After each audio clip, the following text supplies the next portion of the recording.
Part 2 अवसर। आज विद्यालय का वार्षिक उत्सव था। स्कूल में पंडाल लगा हुआ था। आज मैनेजमेंट कमेटी की अध्यक्षा श्रीमती सुभद्रा जी आने वाली थीं। विद्यालय के मुख्य द्वार से पंडाल तक दीवारों पर बने चित्र सबका ध्यान आकर्षित कर रहे थे।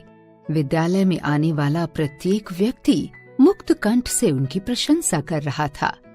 सुभद्रा देवी गाड़ी से उतरकर तेज कदमों से अंदर आईं, परंतु चित्रों को देखकर ठिठक गईं। लोक कला का अद्भुत नमूना था। उन्हें चित्र तो बहुत अच्छे लगे, लेकिन खर्च को लेकर चिंता हुई। जब प्रिंसिपल चंद्रा जी ने उन्हें बताया कि ये किसी कलाकार ने नहीं, हमारे ही विद्यालय की 10वीं की छात्रा ने बनाए हैं, तो उन्हें विश्वास ही नहीं हुआ। सुभद्रा जी ने उस छात्रा से मिलने की इच्छा जताई, तो चंद्रा जी ने स्टेज से 10वीं की छात्रा तनुजा का नाम पुकारा। सब चकित थे कि हो क्या रहा है। सुभद्रा जी ने तनुजा से पूछा कि तुमने ये सब कहाँ से सीखा? तनुजा ने उत्तर दिया, दादी जी से। मेरी दादी जी जो घर की दीवारों पर चित्र बनाती हैं, मैं भी उसमें मदद करते करते सीख गई।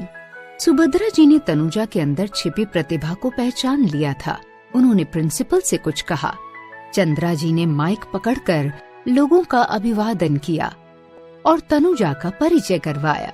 आप सब जिन चित्रों को देखकर मोहित हो रहे हो, जानते हो वे किसने बनाए हैं? चलिए मैं उस कलाकार से आपको मिलवाती हूँ। वह हमारे विद्यालय की नन्ही बच्ची और बड़ी कलाकार तनुजा है। सब लोगों ने जोरदार तालियां बजाईं। वार्षिकोत्सव के समापन के बाद तनुजा पूरे विद्यालय में प्रसिद्ध हो गई थी। श्रीमती सुभद्रा जी ने प्रादेशिक कला प्रदर्शनी में तनुजा के लिए एक स्टॉल बुक करवा दिया था। ये प्रदर्शनी 1 महीने बाद होने वाली थी। प्रिंसिपल ने कहा था कि इस प्रदर्शनी के लिए कम से कम 50 चित्र बनाने होंगे। तनुजा प्रदर्शनी की बात सुनकर बहुत खुश हुई थी। वह दौड़ी दौड़ी घर गई और माँ को यह बात बताई। माँ भी बहुत खुश हुई, लेकिन उन्हें डर था कि तनुजा के पिता शायद इसकी इजाजत न दें। शाम को जब पिताजी आए तो तनुजा ने बताया और वे भड़क गए। अपनी पढ़ाई पर ध्यान दो, हमें कोई पेंटर नहीं बनाना तुम्हें। 10वीं के बाद कोई अच्छा लड़का देखकर तेरे हाथ पीले कर देंगे। चौके चूल्हे का काम सीख। तनुजा की सारी खुशी आंसुओं में बदल गई। अगले दिन उसने प्रिंसिपल मैडम को सारी बात बताई। प्रिंसिपल मैडम ने कहा, तुम्हें विद्यालय सब सामान देगा और अतिरिक्त कक्षा लगाकर पढ़ाई भी पूरी करवाएगा। बस तुम अब प्रदर्शनी की तैयारी करो। उसी दिन से तनुजा खाली समय में चित्र बनाती। उसने प्रदर्शनी से पहले सारे चित्र तैयार कर दिए। चित्रों को लेकर स्वयं प्रिंसिपल मैडम प्रदर्शनी में गईं। प्रदर्शनी में तनुजा के बनाए चित्रों की बहुत प्रशंसा हुई और सारे चित्र बिक गए। शाम को तनुजा के पिता जब घर आए तो वे एक चित्र लपेट कर लाए थे। उन्होंने तनुजा की माँ से कहा, आज मैं चित्र प्रदर्शनी में गया था। मेरे सब दोस्तों ने चित्र खरीदे। मुझे भी ये चित्र बहुत पसंद आया और सिर्फ 500 रुपए में मिल गया। जब चित्र खोला तो तनुजा की हंसी छूट गई। तभी चंद्रा जी ने घर में प्रवेश किया और तनुजा के माता पिता से कहा, आपकी बेटी हीरा है। आपकी अनुमति के बिना इसके चित्रों को प्रदर्शनी में भेजने के लिए माफी चाहती हूँ, परंतु यदि मैं ऐसा नहीं करती तो तनुजा महान कलाकार कैसे बनती? इसके चित्रों से जो रुपए प्राप्त हुए वही आपको देने आई हूँ। पूरे 6000 रुपए हैं।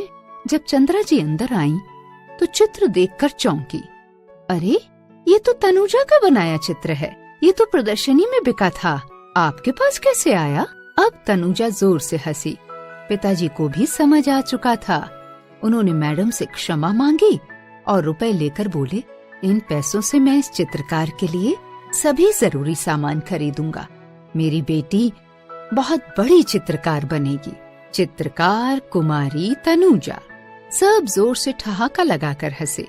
तनुजा के लिए ये अवसर वरदान साबित हुआ था।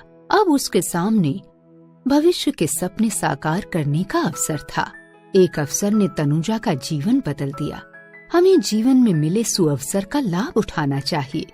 बेटियां माता पिता पर बोझ नहीं होती, वर्तमान समय में बेटा बेटी दोनों एक समान हैं।